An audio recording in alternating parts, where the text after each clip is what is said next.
So consider this kind of our Christmas card for you. You know when you open up a Christmas card from your cousins or your relatives or whatever, and there's the letter inside. Yeah. And it's kind of the thing about, what's happened in the family's life and just kind of where we're at right now. It's kind of the year in review address, you know what I mean? So today, Kirby and I each have one prepared, and it's a chance to open up maybe a little bit more than we normally might. I'll go first. Okay. Hey everyone, it's Kim here. And while I don't really know what to say, I suppose just speaking from the heart is what this is all about. So here goes.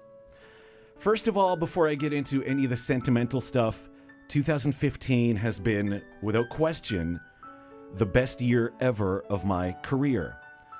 From our radio trip to Antigua in January, to this, our last official KJ and Kirby show before Christmas, there have been so many highlights. Perhaps the biggest may have been our 30-hour radiothon back in May, where we did what a lot of people probably thought was dumb, doing a continuous radio broadcast for more than a full day.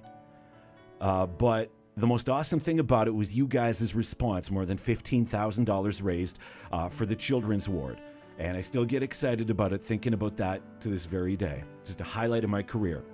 Another highlight was September, where we combined for almost 6,000 cookies sold for charity at Tim Hortons. That was a lot of fun and very cool.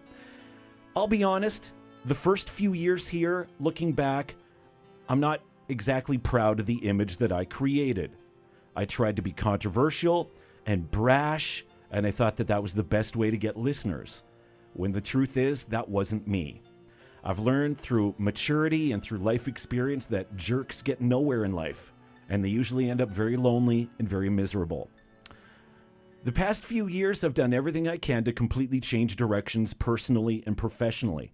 And I feel that for me, living life to the fullest is all about great relationships and building up others by celebrating their accomplishments and being there in the tough times. I'm definitely not the most talented radio host out there, but when it comes to caring for our audience and community and making a personal connection, I hope that's my definition of career success. Another cool moment came in September when Kirby and I met our new friend Mark, a South Dakota State prison guard who for many years lived in Medicine Hat while he was growing up. But he's been living there for 20-some years, and since moving there, not even his family has made a trip to visit him.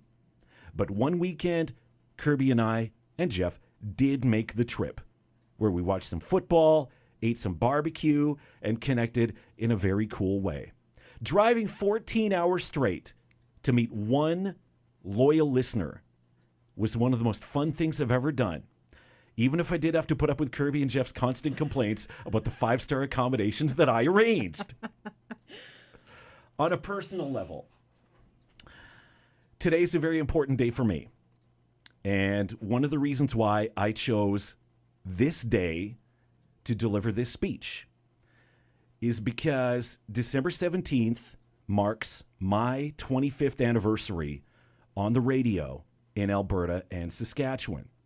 It was on this date in 1990 that I did my very first overnight shift on CIMG in Swift Current. And I'll say, 25 years has gone in the blink of an eye.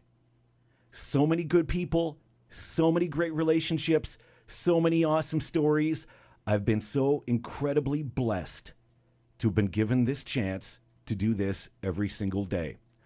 I've won the lottery just sitting here being in this chair. And I know that there's so many listeners hearing this who may remember me from my early days in radio at the very first radio station. It seems like every now and then they'll come up to me and say, "Yep, I remember you back in Swift when you started right at the beginning." Anyways, what a great time it's been. Moving on. I'm a big family guy, and the absolute most joy in my life these days are our 2 sons. Parenting is the greatest accomplishment in my life. Watching those 2 boys grow up smart and polite and well-mannered is the best feeling in the world. And while I'm told the teenage years are very challenging, I'm excited for them. I'm excited for their future and all the things that they'll be accomplishing. Getting to know their girlfriends and attending all the special events and all the family movie nights that we still will have. I'm very proud of my family. And finally, my hopes for the next year. I hope the Broncos turn it around. I hope the Mavericks win another championship. I hope the local job market turns a corner and starts kicking butt again. I hope I can convince my wife that the Johnstons need a dog. I hope my mom stays with us for another 20 years. I hope that Kirby and I have another 5 years in radio together. I hope I find some more friends that love college football and want to go on road trips. I hope that people really support the Ken Altus Center. And I hope that people support that event. I hope we sell out lots of events there, because right now we haven't sold out many events in that building. Just want to say that. I hope that I can spend more time with my family, because this year was far too busy. Much, much too busy. I hope that somehow the old Alberta that I know and love still exists somewhere. I know it does. I hope that we can go back to being incredibly proud of this province instead of being a little concerned for the future. I hope I get to Maple Creek more. I hope that everyone who is sad this Christmas can find a reason to smile. Ready for the next one? Yeah.